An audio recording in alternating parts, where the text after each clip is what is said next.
Right, so Jason Statham movie Hummingbird.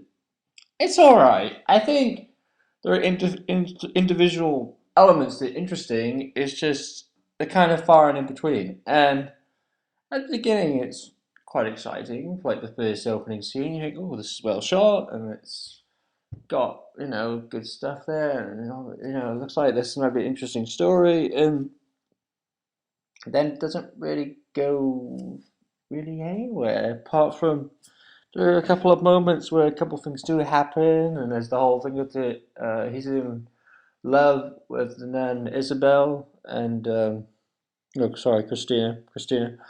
And there's this whole thing about this girl called Isabel, some like sort of relation or there's something going on there. It's not really said what, but then it's the whole thing about then he has this daughter who's 9, and it's like so that going on, and he built this relationship with Christina, but then she's not really impressed with him because he's a gangster and starts killing people and stealing money from some people and stuff like that. So you got all that going on in the mix, but for some reason, it's not really that interesting, and it should be far more interesting than it is because you got Jason Statham, who I like to watch, and it's well shot and it seems to be well acted, and it just seems like there's something missing in it.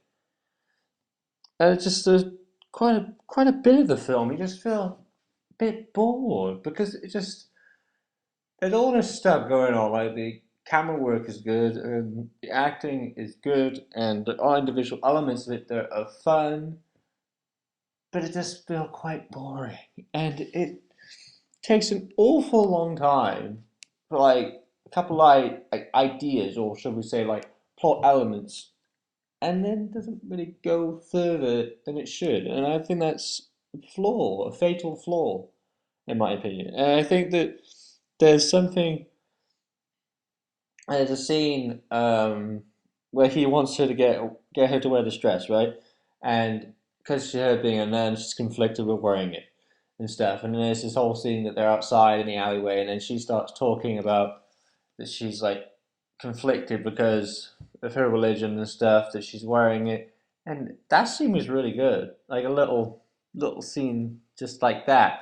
And then you had a couple of things going on that were interesting now and again, but for the most part, a bit boring and took forever to go somewhere. And then by the end of it, then actually when you get to the climax, that he's going to kill this guy, it just kind of happens, but it doesn't have the sort of like yeah.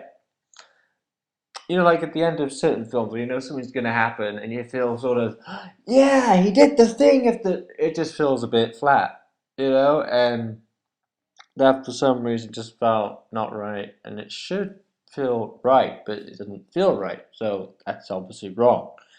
And what's a little bit, you know, the whole thing about throughout the whole movie is you have all this whole thing of police surveillance, and they never actually capture him, and I just don't really understand on that level how they never catch him. And obviously, I know the whole thing is that he escapes quite fast and everything, but you think after a while there'd be some sort of thing.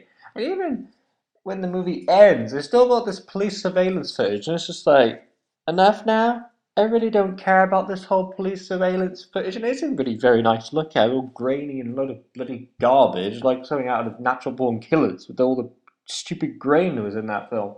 And to say, I mean, with that film, it was a better film by miles, but oh god, that grain did my bloody head in. I'm having a seizure of eyeballs. Or my eyeballs having a seizure. You know what I'm saying? But so I don't know. It's really difficult to score this film because there's some elements that I really like, but quite a bit of it's rather boring. So, God, I don't know. This is hard. Um, I'm gonna have to go 6. I think it probably would have got about a 5 if it hadn't been for the individual elements that I found interesting. So yeah, I'd say a good, well, solid 6. But I would really want to give this more if it had been a better film, but obviously I can't. So there we are. So 6 for Hummingbird. You know, maybe you'll find something in it that I didn't, but I don't know. It didn't really have great reviews, so probably not.